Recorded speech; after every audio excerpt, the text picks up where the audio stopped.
نواب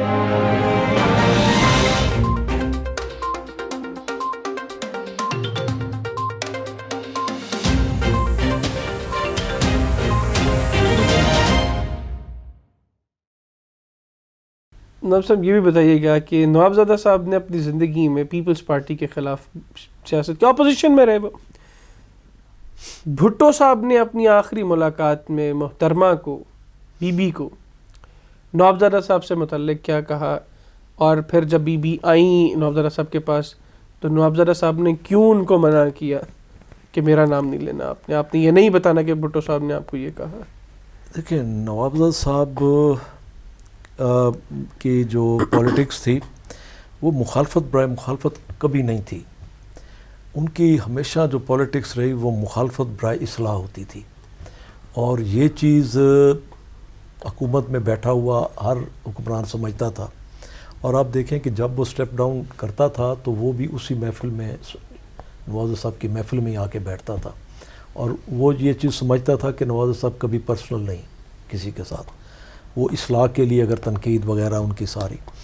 تو یہی چیز تھی کہ بھٹو صاحب بھی اس چیز کو سمجھتے تھے کہ نوابزادہ صاحب کا پرسنل وہ نہیں ہے.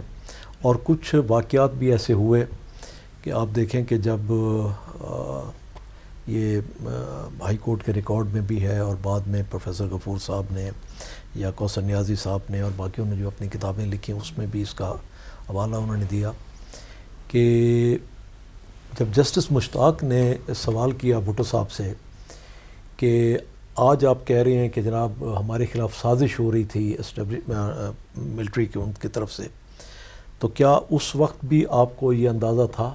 بعد میں تو ہر کوئی بات کرتا ہے سارا. تو انہوں نے پھر یہ واقعہ کوٹ کیا بھٹو صاحب نے. انہوں نے کہا کہ جناب میں جس رات ہمارے مذاکرات ہو رہے تھے ایک رات، اور اس رات ہمارا یہ تھا کہ اب اسے کر کے فائنل کر کے اٹھیں گے تمام معاملات ہم. تو لیٹ رات تک بات چلتی رہی، سارا کچھ ہوتا رہا. تو صبح جا کر صبح اذان مل گئی تو وہ تھا کہ نماز پڑھ کے دوبارہ پھر بیٹھیں گے تاکہ اسے آج فائنل سیٹل کریں گے. تو اس دوران ایک واقعہ ایسا ہوا کہ بھٹو صاحب نے کہ اپوزیشن کے 32 نکات تھے، ایک پوائنٹ اپوزیشن نے واپس لے لیا تھا اور 30 پہ ایگریمنٹ ہو گیا تھا، ایک پہ جنرل ضیاء اور یہ لوگ نہیں مان رہے تھے. تو بھٹو صاحب نے مناسب سمجھا کہ جنرل صاحب اور ان لوگوں کو بھی بیچ میں بلا لیا جائے تاکہ یہ بیٹھ کے اس پوائنٹ کو بھی ہم ڈسکس کر لیں اور اس کے اوپر بھی بات ہو جائے. تو جب وہ وہاں پر بیٹھے تو وہ جس سٹائل میں انہوں نے بات شروع کی اور انہوں نے وہ سارا بتانا شروع کیا سارا، تو اس پر بھٹو صاحب نے کہا کہ نوابزادہ صاحب نے ٹیبل نوک کی، اور ہم سب ہماری توجہ جنرل صاحب کی طرف تھی، وہ ایکسپلین کر رہے تھے. تو جب وہ ٹیبل نوک ہوئی تو ہم نے ساروں نے خیال اس طرف گیا دھیان نوابزادہ صاحب کی طرف. تو انہوں نے سختی سے کہا جنرل صاحب کو کہ آپ یہ بند کریں یہ فائل وغیرہ، اور آپ یہاں پر اسٹوڈنٹس کو بچوں کو پڑھانے نہیں آئے بیٹھے. ایک بات آپ کو آرڈر کیا پرائم منسٹر نے کہ وہاں پہ ملٹری ایکشن ہونا چاہیے بلوچستان میں، تو آپ نے ٹھیک کیا، پرائم منسٹر کو آرڈر مانا.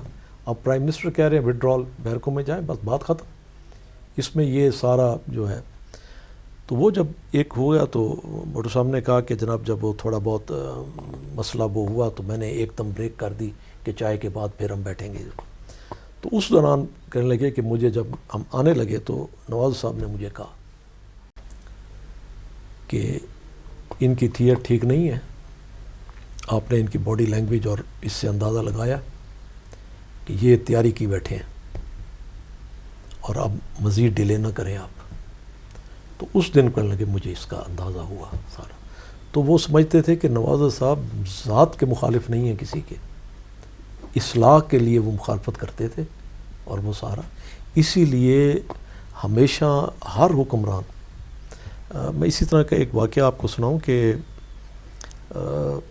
میرا خیال ہے جنرل مشرف صاحب کے بارے میں ایک میڈیا ٹاک ہو رہی تھی، اس میں کسی نے برا بھلا کہہ کے کوئی بات ایسی کی، تو نوابزادہ صاحب نے اسے ایک دم صحافی کو نوجوان جس طرح جذبات میں صافی بات کر تو ڈانٹ کے کہا کہ دیکھیں اس قسم کی لینگویج اور یہ بات نہ کریں. وہ آپ کے ملک کے اس وقت چاہے آپ مانیں یا نہ مانیں پریزیڈنٹ اور آرمی چیف ہیں آپ کے. اگر اس قسم کی بات آپ کریں گے تو کیا تاثر آپ دنیا کو دیں گے؟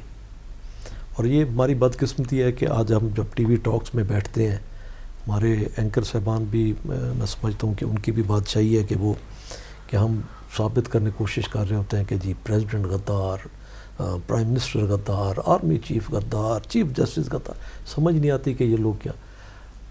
وہ جو پولیٹکس تھی نواز صاحب والی وہ ذات کی پولیٹکس نہیں تھی. ٹھیک. وہ ہمیشہ انہوں نے اصلاح کے لیے کرتے تھے اور وہ سب سمجھتے بھی تھے. بھٹو صاحب نے بی بی کو آخری ملاقات میں نواب صاحب سے متعلق کیا کہا تھا؟ وہ بھٹو صاحب نے بھی جب آخری رات بی بی کے ساتھ ان کی ملاقات ہوئی تو وہ چیزیں انہوں نے ہینڈ اوور کی کہ میں نہیں چاہتا کہ میرے بعد یہ چیزیں جو ہیں میرے یہ لوگ سے وہ کریں. تو اس وقت انہوں نے ان کے کان میں جو باتیں باقی کی تو اس میں انہوں نے انہیں کہا کہ اگر جب کبھی بھی آپ کو کوئی مشورے کی ضرورت پڑے یا کوئی تو نواز صاحب کے علاوہ کسی پہ ٹرسٹ نہیں کرنا آپ نے. آپ ان سے ضرور مشورہ وغیرہ سارا کر کے پولیٹکس. تو یہ بات جب بی بی آئیں یہاں پر تو نواز صاحب سے ملی، انہوں نے بات کی. نواز صاحب نے انہیں کہا کہ دیکھیں آپ اپنا سارا جس طرح آپ یہ سارا کر رہی ہیں، آپ اپنی اسٹرگل باقی سارا، اور جو آپ کی باتیں بھٹو صاحب کے ساتھ ہوئی ہیں اسے باہر آپ کو کرنے کی ضرورت نہیں ہے. آپ اپنی اسٹرگل، آپ اپنی محنت. اور پھر بی بی نے جو میں سمجھتا ہوں کہ بھٹو صاحب کی ایکسپیکٹیشنز تھیں بی بی سے اس سے کوئی 1000 گنا زیادہ بی بی نے کر کے دکھایا. کہ جب آپ نے دیکھا کہ جب بی بی کی سالگرہ تھی تو بی بی ملنے آئیں تو بھٹو صاحب جو انہوں نے کہا کہ دیکھیں میں ایک بے بس والد ہوں، میں اور تو کچھ نہیں دے سکتا، میں تمہیں یہ عوام دے کر جا رہا ہوں سالگرہ کی میں گفٹ کے طور پر، اور ان کا خیال کرنا تو ان کے لیے تم. اور بی بی نے وہ جو بات تھی اسے نبھایا کہ اپنی زندگی تک قربان کر دی پاکستان کے لیے اور پاکستان کی عوام کے لیے. نواب صاحب، نواز شریف صاحب نے الیکشن کیمپین کے اندر بھی اور بطور پرائم منسٹر بھی خانگڑھ آ کے کہا جی کہ اس بوڑھے کو ہرا دو گے تو پتہ نہیں کیا کیا کچھ دے دوں گا. بعد میں جب وہ ایگزائل میں تھے تو کلثوم بی بی جب آئیں، مرحومہ اللہ تعالیٰ ان کی مغفرت فرمائے، وہ جب آئیں تو کس طرح نواب صاحب نے ان کے اوپر دست شفقت رکھ دیا؟ دیکھیں میں نے پہلے ہی گزارش کی کہ نواز صاحب کبھی پولیٹکس انہوں نے ذاتیات کی نہیں کی تھی. وہ ہمیشہ اصلاح کے لیے کرتے تھے. اگر کوئی یہ سمجھتا تھا کہ نواز صاحب ان کی ذات یا ان کے اس کے اوپر یا پرائم منسٹر یا پریزیڈنٹ کے خلاف ہے تو وہ کبھی ایسی بات نہیں تھی. جب بھی یہ لوگ مشورے کے لیے آتے یا کوئی چیز تو نواز صاحب اپنا مثبت ایک ان کا رول تھا. تو اسی حوالے سے جب اللہ انہیں جنت نصیب کرے بیگم کلثوم نواز صاحبہ تشریف لائیں اور اس وقت جس طریقے سے انہیں وکٹمائز کیا جا رہا تھا تو یہ سارا تو نواز صاحب نے ان کے سر پر ہاتھ رکھا اور انہوں نے پورا انہیں ایک بیٹی کی طرح ساتھ بھی دیا اور انہیں گائیڈ بھی کیا. اور سارا پھر آپ نے دیکھا کہ وہ جو مومنٹ چلی اور انہوں نے بھی بڑا بیگم صاحبہ نے بڑا حوصلے کے ساتھ نواز شریف صاحب کی غیر موجودگی میں جب وہ جیل میں تھے تو انہوں نے بڑا اپنی پارٹی کو اور باقی سارا اپوزیشن کے لیے بھی باقی انہوں نے ایک اچھا ورک کیا.